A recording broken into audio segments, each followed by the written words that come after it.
And in this knowledge-intensive industry, human capital is by far the most important thing. You know, money is a resource that you can source locally, or you can source, you know, from abroad. Yep, maybe it's more difficult than in other countries, but if you have something good, you know, money is not a problem usually. What is a problem is that if you have some great idea and, you know, you need doers and you need people with your values and, you know, the right knowledge and the right background and, you know, the right ambition, the right families, if you wish, that's tough. You know, collecting the right people is tough. And if I can do it, and if you can do it, there's no guarantee that people will be left for the third guy. And we need to make sure as an ecosystem that there are people for the third guy and the fourth guy and the 400 guys. So everyone with a good idea should be able to recruit great talent so that he can actually make this idea a world-class idea. You need world-class talent to make world-class ideas. And that's why Bulgaria should be the hatchery of this talent pool.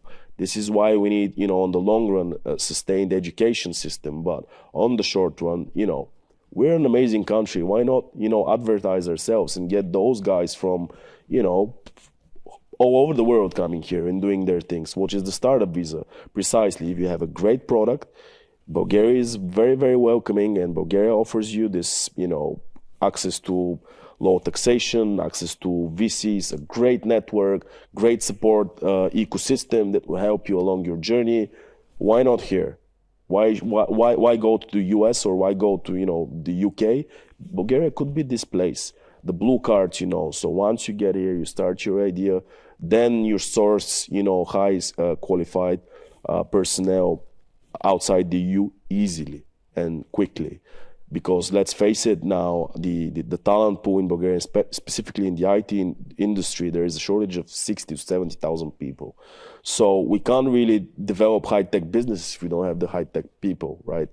So these are very, very significant steps that, you know, if you have the right people, everything else is doable. Simple as that. That's great.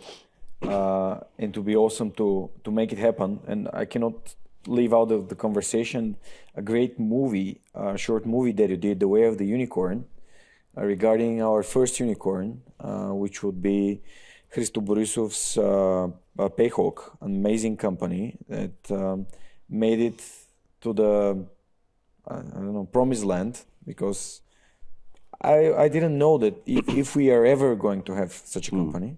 And Besko had this amazing idea to get one of the most recognizable Bulgarians in the video of Payhawk, which is Dimitar Barbatov, that played from Manu.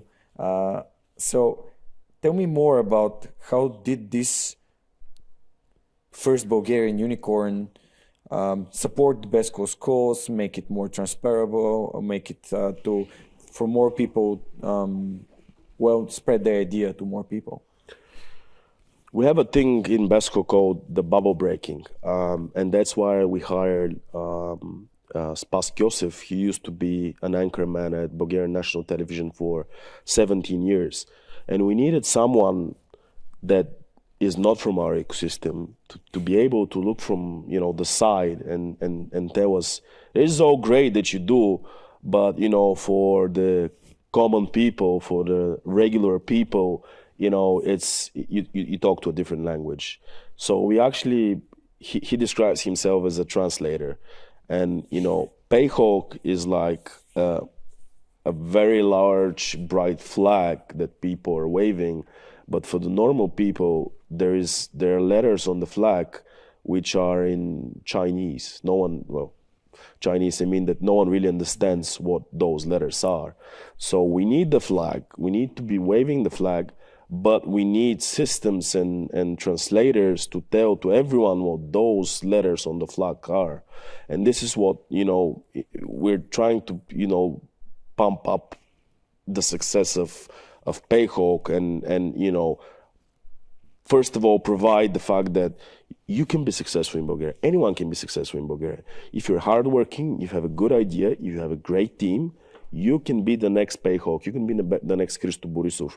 We're trying to show Hristo not as a, you know, untouchable billionaire that is, driving his Maseratis somewhere in whatever the fancy place he's doing it. But as a regular guy that lives a normal life and has the right value set, supports his employees, and actually building $1 billion company. This is the whole notion, and this is the new type of rich people that are actually, rich just by statistics, but they don't act like rich people. Like they act like everyday normal human beings that do the right things every single day.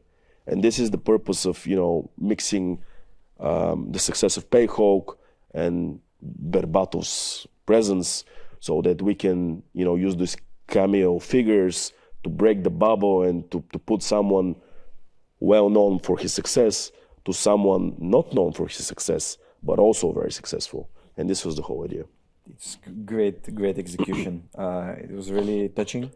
And thank you for doing this, and thank you for giving this transparency, because there are people just watching the news, watching the media, and have no idea who these people are. Absolutely. And what they do for the economy, which means for the entire country. Besco's contribution to Bulgarian society has gone beyond improving the environment for doing business. Last year, when the war in Ukraine broke out, you and your team devoted a lot of effort helping Ukrainian refugees to reach Bulgaria. Can you reflect on the meaning and the impact and whole experience and the response of the whole community back then? Yeah, that's a great question, because when the situation in Ukraine broke out and we got a call at 7 a.m. literally from the Minister of Innovation there, things happened so quickly, man. I mean, it was like, we need to do this, guys, you need to help us with this, we're understaffed, we need to bring, first the idea was, bring employees of, Ukrainian employees of Bulgarian companies, to bring them in Bulgaria quickly. This was the initial plan. And, it was like 2 weeks non-stop organizing buses, planes, like coordinating Excel files, creating Viber groups, and, doing that. We got super sucked in. I remember the first week I had no sleep. Like I couldn't, maybe I had like 5, 6, 10 hours of sleep for a whole week, because we were literally organizing and coordinating so many people. And once,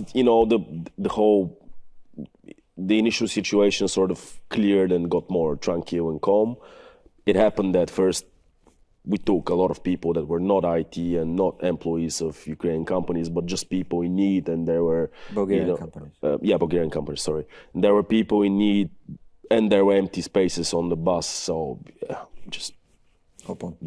Yeah, but just save yourself from the madness.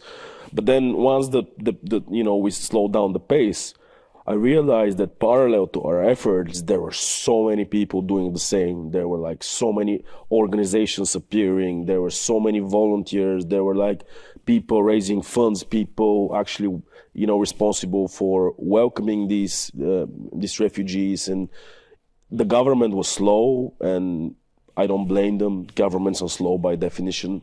But the civil sector, the civil society was super, super quick, and this is an astonishing, an amazing thing to be actually, to understand that you live in a support system. You live in a system where not much has been happening, and then there is a big problem, and then everyone acts upon this problem. So this self-realization for me is I think something that we should always remember. And we have this bad saying that we're not united in Bulgaria and that we keep dividing ourselves. I don't agree. And this was a very good example. When we're faced with a severe problem, the mobilization is great. And we're divided because most likely we're not facing severe problems, not that we're divided by definition. So it was a very, fulfilling sense that I live in a great community, and I'm not talking about my immediate environment. Yeah. Great. Yeah, there's a saying that you need to judge people by how they act in situations, not by their words. So Thank you for doing this. And how do you think we can spread the mindset, this culture of empathy on a broader level? Yeah, this is $1 million question actually. This is the tough part. We have some success here, even Payhawk first unicorn, but it shouldn't be about the first unicorn. It shouldn't be about the efforts of Besco. It shouldn't be about the efforts of Able. It should be how do we multiply and leverage these organizations? How do we make a unicorn every second or third month? How do we create more Bescos? How do we scale the work of Able? This is, again, the viral effect. How do you create a virus that really affects other people to do the things that, are right? Because deep down, everyone knows what's right and what's not right. So how do we, leverage everything that we've achieved so far? And again, to make it at scale, I think that working with the government is essential, and this is why I believe in Besco's mission so deeply, because it is the government that can really scale the process. I mean, the civic sector, the businesses, they show the right way. If you want to make it, a massive presence, then you need people at scale to act at scale, and that's why Besco is pushing for the agenda of the whole ecosystem.